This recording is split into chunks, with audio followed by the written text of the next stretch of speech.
Waterlogged is a horror podcast and contains material not suitable for all audiences. Full content warnings can be found in the show notes. Listener discretion is advised. Also, stick around after the credits to hear about SCP Weekly. When I was a kid in Florida, we had a backyard pond. The kind of little thing, maybe 20 feet by 15, that was definitely dug by humans, but then went feral from neglect. The water, like all fresh water in Florida that isn't either full of chlorine or straight from a spring, was a murky brown. There was always definitely something in it. We could see shadows moving beneath the surface, even when there shouldn't have been. The one thing I knew for sure was in there was the cooter. No, I don't mean anatomy. Cooter is Old Southern for a soft-shell turtle. And my family is definitely Old Southern.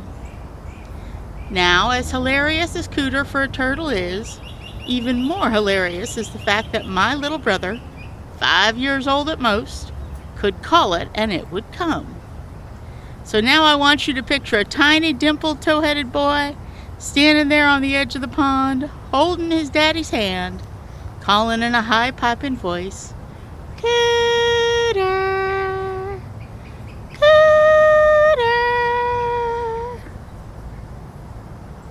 There. Now you got it. But that's not what I came to talk about. I came to talk about how the cooter died and what happened long after. Now you have to understand, the only way for any solely water-dwelling creature to get into that pond was if the empty lots behind ours flooded in the summer thunderstorms and turned into a swamp, and things got in via the channels that formed between the swamp and the pond. That is, presumably, how the turtle got in. They don't like going over land much.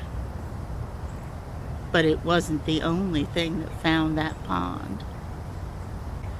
I don't know exactly what it was that got in there, though I have my guesses.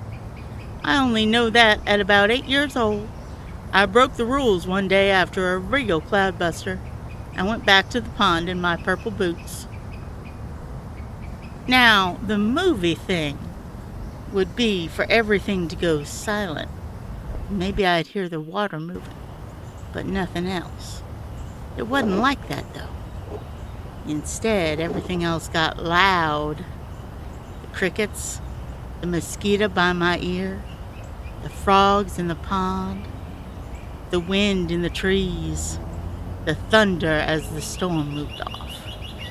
And yeah, the sound of moving water. Because there was something moving the water. Moving in the water. I could see it. The way I remembered it, the thing had to have been more than half the length of the pond. Now that couldn't be. Nothing that big could have gotten into the pond, much less me swimming around in it. It wouldn't have had room to turn. But that's how I remembered it. A fin and something that must have been the tail, much too far apart to be real, showing up over and over in the middle of the pond. Over and over with a cross in the middle, like it was doing figure eights. It definitely hadn't been there the day before, and it wasn't there the next day either. It wasn't there again for a long time, but that day it was. The turtle was there too, sunning itself on a branch at one end of the pond. I didn't notice it until it moved. I was too busy watching the whatever it was. But it was there, because when it moved, I saw it. The turtle slid off the branch and into the water. Or almost. Suddenly, something lunged out of the water. I can't say leapt. It was just the face. But God, that was a terrifying face. It looked like its mouth was as long as I was tall. Long and narrow and pointy, with fucking huge teeth. Frothing water, louder than everything else. A few drops even splashed me. And that thing snapped that turtle out of the air and slid back under the water. I just had time to see the turtle's shell crack and blood spurt, and then all of it was gone. Monster, turtle, blood, all of it. I must have screamed louder than I ever had before, because that pond was way at the back of a decent-sized piece of property, and somehow Mama was there before I stopped. Now I think of it, she must have already been in the yard looking for me. She couldn't possibly have heard me from the house. I don't know. Mama just remembers me burying my face in her skirt, babbling about a big fish and the cooter. She didn't believe me, of course, but the cooter was never there after that. It was years before I saw the thing again. Maybe 5 years. I think I was about 13. I'd been dreaming about that thing, that fish, that monster. My monster. I wasn't sure whether I believed my memories or not, but I damn sure wanted to see it again if it was real. So I started sneaking out there every afternoon, through August and into September and school starting. It was still hotter than hell and no relief in sight, but Florida's like that on into October often. Rainy, though, which meant humid air thick enough to slice like a tomato. A thunder shower had come through, and as soon as the sun came back out, Blacktop had steam rising off of it. I was out there after Girl Scouts that day. I remember, 'cause that's why I had a pocket knife on me, which I wasn't normally allowed to carry. There I was, staring at the trees and the duckweed, the dead bird I'd been watching decompose for a few days, whatever else was around, waiting for something to happen. For a change, something did. First, the dogs barking got louder and closer, even though they were up by the house in their run. Then it was the wasps that I wasn't telling Daddy about, because then he'd know I was going out back. I left them alone, they left me alone. But I could hear them, buzzing and busy. And then I could hear them like they were thunder in my ears.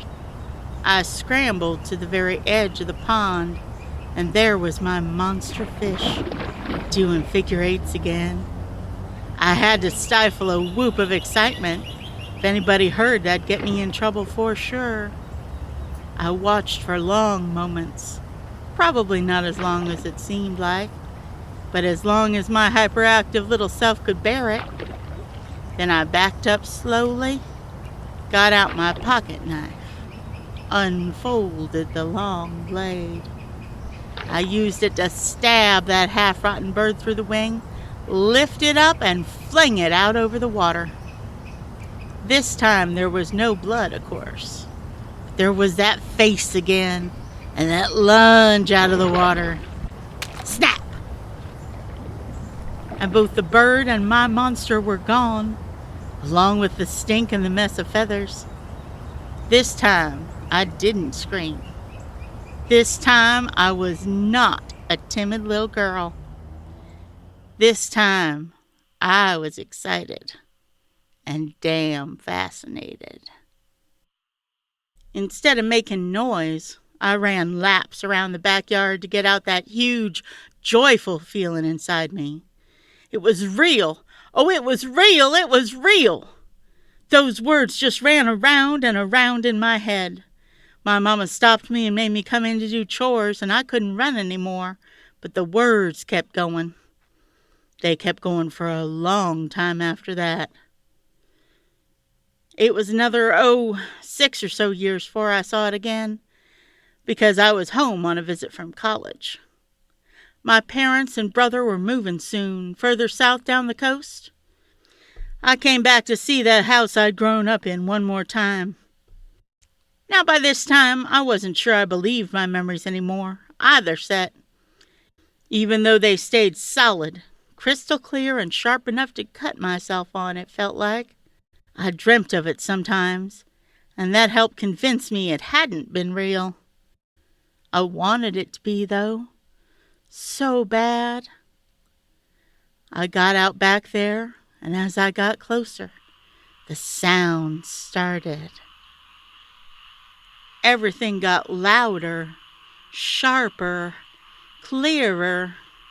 The crickets, the squirrel in the live oak over there chittering at something, the wind, and a thick, liquid sound coming from the pond.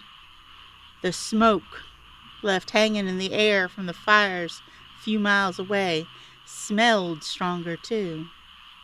I didn't quite connect it with my memories right off. Not until I saw it, though. The pond was, if anything, more raggedy looking than it had been when I was little. It wasn't a rainy summer. It was a drought summer. Wildfire summer. The hurricanes were all off elsewhere, and even afternoon thunder showers were rare. The pond water was low and muddy and covered in duckweed and scum. The sometimes swampy ground beyond it was dry as bone, and the weeds and saplings along the edges were ratting. I was surprised those hadn't been trimmed back if they were selling the house, but maybe it just hadn't been gotten to yet.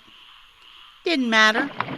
Point is, there was definitely no way anything big had gotten in there any time recently, or survived it from the last time the swamp flooded. And yet there was something stirring in there, moving in the mud. Something big. Something as big as I remembered the thing that ate the turtle being, big as the thing that ate the bird. The fin and tail, just like I remembered, even though the pond wasn't deep enough, as well as not long enough or wide enough. I could hear it, though. That was that thick, liquid sound.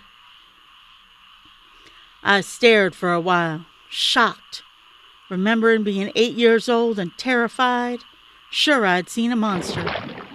Remembering the sounds, the motion, snap, and the blood. Remembering being 13 and thrilled, sure I'd seen a monster. Remembering the sounds, the stink of that dead bird, and the other snap without the blood. I'd brought a snack out with me, tuna salad sandwich. I tore it in half and tossed it towards where I estimated the head must be. And that face lunged out of the water again, snapped it up, and was gone. And then the sounds went back to normal. That monster's appearance was even clearer in my memories than the sounds. Still is. It was enormous, with a weird, long, thin snout full of spiky teeth.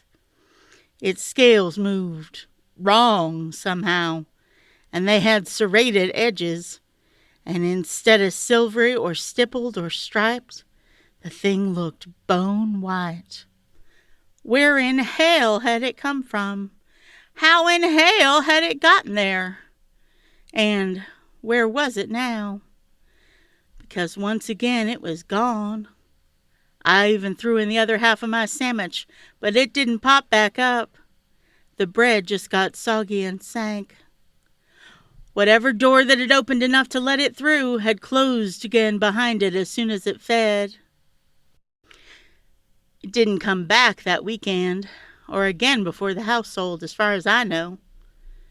But I spent hours on the internet, looking up facts and legends about giant fish, looking for my giant fish. I never did find a damn thing. This was my cryptid, mine alone as far as I could tell. I started ducking my friends, turning down invitations, and quit answering my phone. I guess my friends started worrying about me, especially when I stopped answering even email. All I wanted to do was search for a hint of my monster. Nobody had any idea what I was doing either. I never told anyone about it, much as I loved telling fish stories and tall tales. The next summer, though, the next summer at the new house, it was back. This time it was in the St. Sebastian River, just around from where I met the Indian River. A better place for a big fish, though not usually a fish that big. I'd dropped out of college by then. I had all kinds of problems, but one of them was definitely how much time I spent thinking about that fish when I should have been taking lecture notes. I couldn't get it out of my head. My monster. Mine. What was it? Where did it come from? How did it get there? Would I ever see it again? The thought that I might not made me cry sometimes. That afternoon I was out on the dock by myself after one of those summer thunder showers, sitting cross-legged on the wet planks. I had some jerky, something my girlfriend's stepfather had made. It was pretty good. I was snacking on that when the sounds did that thing, got all loud and strange. Frogs, calling birds, mosquitoes, a distant motor, all suddenly closer, louder, clearer, sharper. I started looking for my monster, breath coming fast and hard with excitement. And there was the damn fin and tail, not doing figure eights now, but a long loop around the edge of the dock. Suddenly I was glad I wasn't dangling my legs over the edge, but I sure was excited to see the old monster again. My monster. Cautious, moving slow, I peered into the water, which was no less murky than ever. Maybe it could see fast motion above the surface, and that's why it had gone for the turtle and the sandwich. I wasn't gonna test that theory with my face, though, or even with the jerky, because one thing I was sure of, if I fed it, it would be gone. This was after I had a cell phone, but before phones had cameras. I don't recall if I even had mine on me, and I don't know that I'd have taken pictures with it even if they did and I had. This wasn't for anyone else. This was mine. Whatever it really was, however it got here or into the pond, it was here for me, and only me. I don't know how long I watched it, how long I listened to the sounds of the world. Eventually, Mama stuck her head out of the house, called me in for supper. Somehow that sound was not as sharp as the others, though it was still plenty loud enough to hear. I yelled back that I'd be up in a minute, waited for her to go back in, then turned back to my monster. I tossed the last bit of jerky out over the water, and sure enough, the fish lunged for it and was gone. Grinning, I headed inside. It was 2 more years this time before I saw it again. I'd been dreaming about it, and I could feel the pull. I'd wake up from those dreams, and it felt like there was mud between my toes, water in my bed. But when I looked, there never was. The dreams kept getting realer and realer. I even did a spot of sleepwalking during one, like I was headed for the pond or the river. But those were hours worth of driving away, and I didn't get out the door. I was working at the mall, visiting when I could manage the drive. I'd swung back around to dating boys again, a thing I do every few years when I'm not feeling serious. And this trip I'd brought the current boy with me, so he could go fishing with Daddy on his boat. I wasn't going. Nope. Up before dawn was not for me anymore. But the boy could. Even though he'd pitched a hissy fit on the way down after picking and picking and picking about my driving. And then when we stopped and got out of the car to shout, he had fucking swung on me. Something he'd never done before and definitely never would again. I got out the way so he didn't connect, and he apologized real well, and I didn't leave him there on the side of the road in the middle of nowhere. But I knew that relationship wasn't long for this world, and maybe, if those dreams meant anything, well... So off the boy went with Daddy for fishing. I was on the dock when the boat nosed up to it around noon, and I had been for hours, looking and listening. I helped them tie her off, and then helped clean fish. Daddy took the fish up, leaving us alone on the dock. I don't remember what the hell he said that got me going, but that particular boy was always good at making me mad when he wanted to, just using that big mouth of his. He thought it was funny, though he sure didn't like it when I mouthed off back. He'd talk bullshit about the politics of queer folk, or be wrong about history, or be wrong about physics, a topic he knew fuck all about, or whatever. I don't remember how it started, like I said.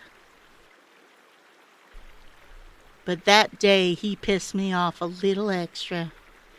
Having already got me head up, he made fun of my mama, even though I knew he liked her, and she liked him.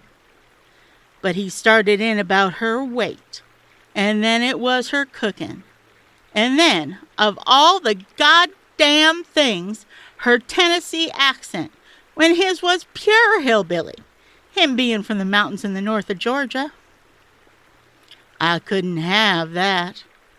I was definitely going to have to do something. I was trying to figure out what when the sounds changed. Sharp and clear, quartz points in my ears.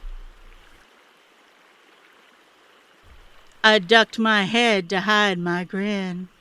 I wasn't gonna put up with his shit ever again. And he wasn't ever gonna swing on me again either. And there they were, the fin and the tail circling the dock. I gave the boy a shove down towards the end. I'm not all that strong, but I'm shaped like a fire plug, and I do have some idea how to use that. I didn't use my hands to shove. I set my weight low and put my shoulder into it. He fell back a step or two, towards the end of the dock. I hid a smile. He laughed and kept going. So I shoved him again. He didn't realize how close he was to the edge. He didn't see my monster. And he just kept going. I gave him one last shove, and he went flying off the end of the dock. My monster lunged. Blood spurted everywhere, and then the boy and his blood were gone. All that was left was his hat floating on the water. I grinned to myself real big, then took a deep breath and started screaming for help.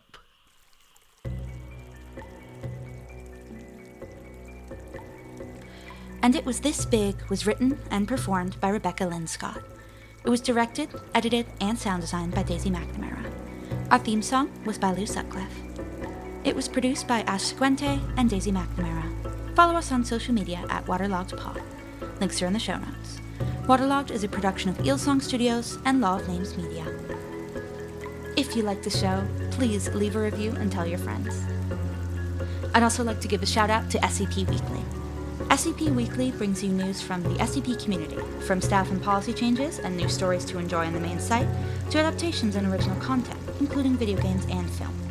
Kelsey, Casey, and Nolan talk to your favorite authors, artists, and creators Tuesdays on YouTube at SCP Weekly and SCP Weekly wherever you get your podcasts. Links will be in the show notes. That's all for now. Thanks for listening.